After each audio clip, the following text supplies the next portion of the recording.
Прежде чем переходить к сравнению техник, необходимо понять базовую механику дыхательного процесса. Дыхание делится на два основных типа – грудное и диафрагмальное. Грудное дыхание задействует преимущественно межреберные мышцы, при этом грудная клетка расширяется вверх и в стороны. Диафрагмальное дыхание, также называемое брюшным, предполагает работу диафрагмы, мышечной перегородки, разделяющей грудную и брюшную полости. При вдохе диафрагма опускается, живот выпячивается. При выдохе диафрагма поднимается, живот втягивается. Современная наука подтверждает, что диафрагмальное дыхание обладает рядом преимуществ перед грудным. Оно активирует парасимпатическую нервную систему, отвечающую за расслабление и восстановление, снижает уровень кортизола и адреналина, улучшает венозный отток крови и массажирует внутренние органы. Большинство традиционных дыхательных практик именно поэтому начинают с освоения глубокого диафрагмального дыхания как фундамента для всех последующих техник. Теперь проведем сравнительный анализ, когда какая техника нужна. Выбор дыхательной техники зависит от целей, состояния здоровья и темперамента практикующего. Для снятия острого стресса и тревоги лучше всего подходят медленные глубокие техники с удлиненным выдохом, такие как диафрагмальное дыхание 4-7-8, которое активирует парасимпатическую нервную систему и быстро успокаивает ум. Эту технику можно использовать в любой момент дня, она не требует специальной подготовки и безопасна практически для всех. Для повышения энергии и концентрации эффективны динамические техники – капалабхати, бхастрика, дыхание Вима-Хоф. Они насыщают организм кислородом, активируют симпатическую нервную систему и готовят тело к активным действиям. Однако их не следует практиковать вечером, поскольку они могут затруднить засыпание. Людям с повышенным давлением или сердечными проблемами динамические техники нужно использовать с осторожностью или полностью исключить.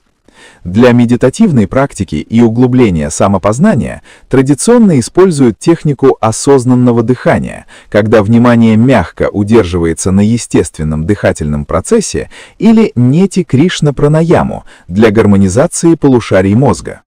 Даосские практики, такие как дыхание эмбриона, подходят для тех, кто идет путем внутренней трансформации и хочет развить тонкую чувствительность к энергетическим процессам в теле.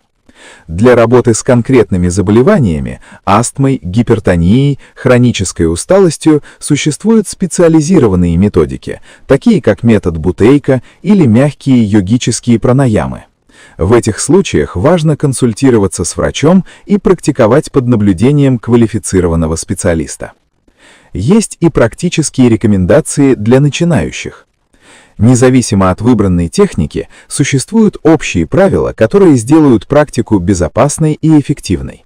Начинать следует с освоения базового диафрагмального дыхания. Это фундамент, на котором строятся все остальные техники.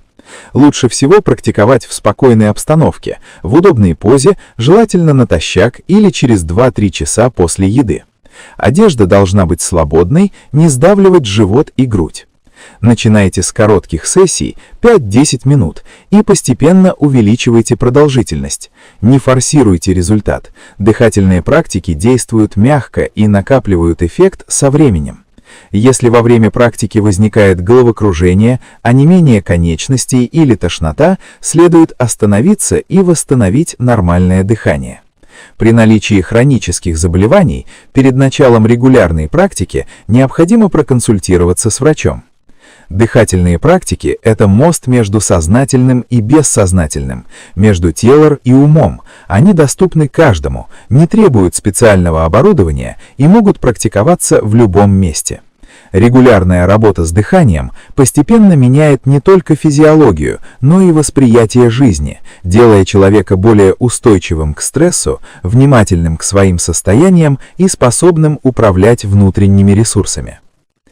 Меры предосторожности. Противопоказания.